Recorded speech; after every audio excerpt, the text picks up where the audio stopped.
Hello again, and got a package in the mail from Blade HQ today, and got a Maxace. I have never owned one of these, so I'm going to unbox it quickly for maybe somebody who's never seen one of these knives unboxed before, and we can kind of go through the process together. First off the bat, I saw this knife on Blade HQ. I thought, holy shit, that's pretty nice materials there for not a whole lot of money. And, I just thought it was something I might like to check out. So that's what we're going to look at today.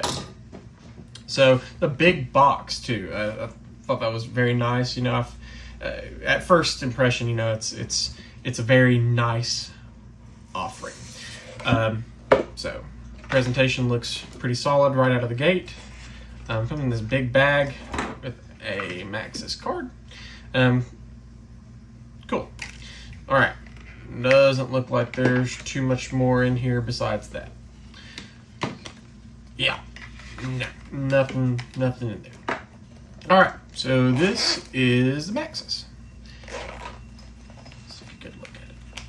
So, there's that, nice bag of goodies, and a microfiber cloth. I'm not going to take these out. I'm just trying to make this as brief and as YouTube viewer friendly as I possibly can.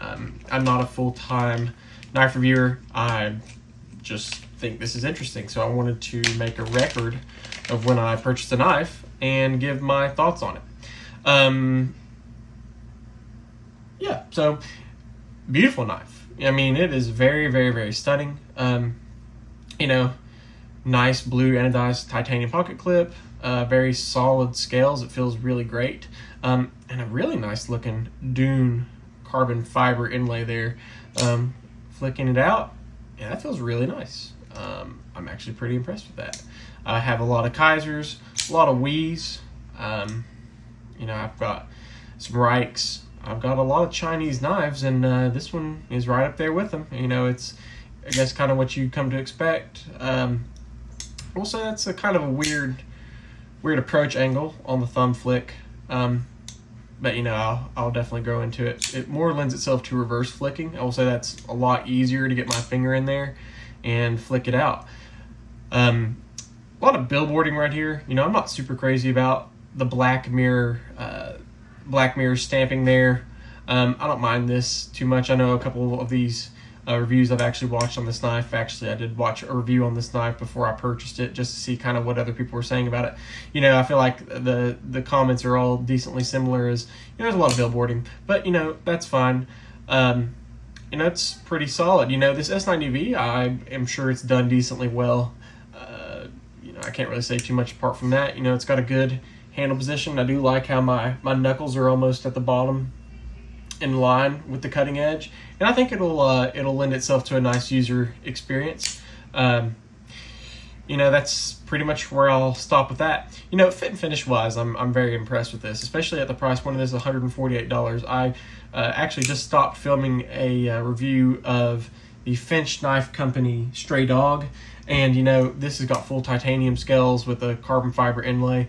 The other one had steel and steel liners, or steel frame, excuse me, and it was about $25 more. So this one here is pretty compelling offer, and with S90V, it's a very compelling knife, and I think it's elegant and beautiful. It's got great lines. It almost reminds me of a Tashi Baruka design, maybe like the Speedliner or some other knife like that. It's got some great design language to it, and I really am impressed with my initial handling of this knife.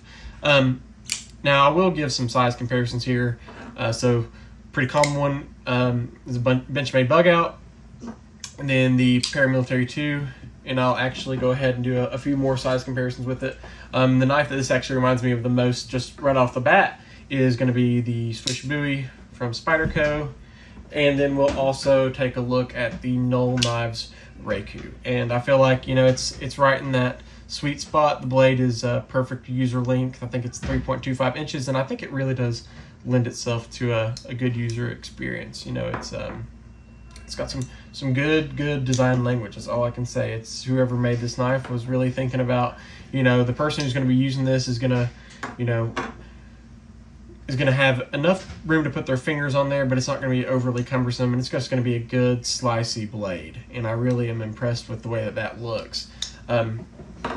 So yeah, overall, I think that the Black Mirror is a perfectly acceptable offering for anybody who's looking to maybe pick one up. It is made in China. You know, I will say this, I've bought probably 5 Chinese knives for every 1 American knife I own, and I've really never been super displeased with it. I feel like they are pretty much dialed in, especially these more, I guess you could say, higher end knives. I do have a Kaiser Silverwing that I did film a impressions video on, and you know, I've broken it in, I took it apart and lubricated it, and that knife is sick. I mean, it is really, really, really nice.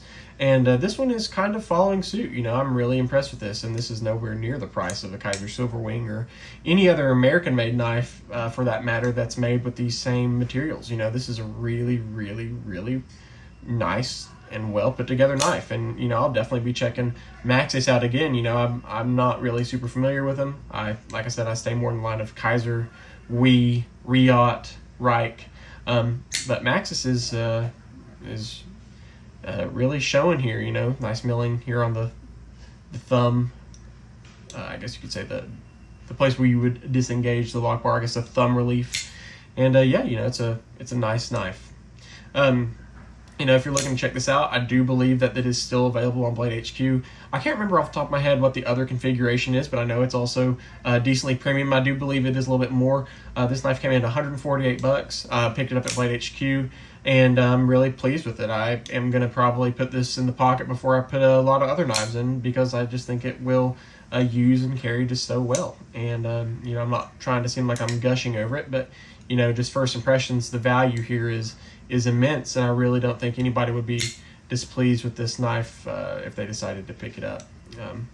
Thank you all for watching, and you know, I may upload another video again here soon of maybe picking up another knife, but you know, like I said, thank you for watching, and hope to make another video on another pocket knife.